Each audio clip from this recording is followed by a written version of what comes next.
সরকারকে জবাবদিহিতা করবার জন্য আপনি তো সেই দায়িত্ব পালন করতে পারছেন না। আপনার ওভেন ফ্রিজ নাই, আপনার বাসায় ওয়াশিং মেশিন লাগবে, সেটার জন্য তো আপনাকে পাঠানো হয়নি ওখানে। আপনি তো নির্বাচন করার সময় জানতেন আপনি গরিব মানুষ, আপনার ওভেন নাই, ফ্রিজ নাই, কালেকশনে খারাইলেন কেন? না এটা নির্বাচিত হওয়ার পরে বুঝলেন যে আপনার ওয়াশিং মেশিন লাগবে, হাত দিয়ে এখন আর ধোয়া যায় না। তো নির্বাচনের আগে হাত দিয়ে কাপড় চোপড় ধুইতে পারছেন, এখন আর ধুইতে পারবেন না। আবার দেখেন আধা সরকারি এমপি পার্থ ভাই, হের আবার ফাত্রামি দেখেন, খাড়ায়া কয় আমি না হয় পর্দার টাকা দিয়ে দিব, এই ওয়াশিং মেশিন প্রধানমন্ত্রী দিবে, এগুলো তোমার বাপের জমিদারির টাকা। প্রতি মিনিট যেখানে ৩.৫ লক্ষ টাকা খরচ হয় প্রতি মিনিট, মানে এটা কতটা হাস্যকর ফাইজলামির মানে মানে মানে চেম্বারে পরিণত হয়ে গেছে যে আপনি বাজেটে এন্টায়ার কনভারসেশন শুনবেন, ৫-৭টা লোক ছাড়া অলমোস্ট কেউ বাজেট সেশনে অর্থনীতি নিয়ে কথা বলে নাই এই ৩৫০ লোকের মধ্যে।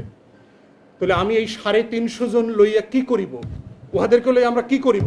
উহাদেরকে কোনো এক পর্যায়ে লিটনের ফ্ল্যাটে নিয়ে আটকায় রাখিতে হইবে,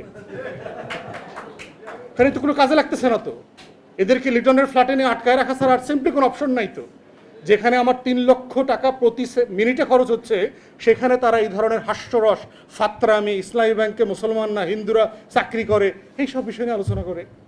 অ্যাবসলিউটলি মানে মানে ইররেলেভেন্ট, কোনো প্রসঙ্গ নাই। আজকে আয়োজকদেরকে ধন্যবাদ জানাচ্ছি, বুলুল ভাইকে ধন্যবাদ জানাচ্ছি, স্যারের বক্তব্য শুনবো। সবাইকে অসংখ্য ধন্যবাদ। সালামু আলাইকুম।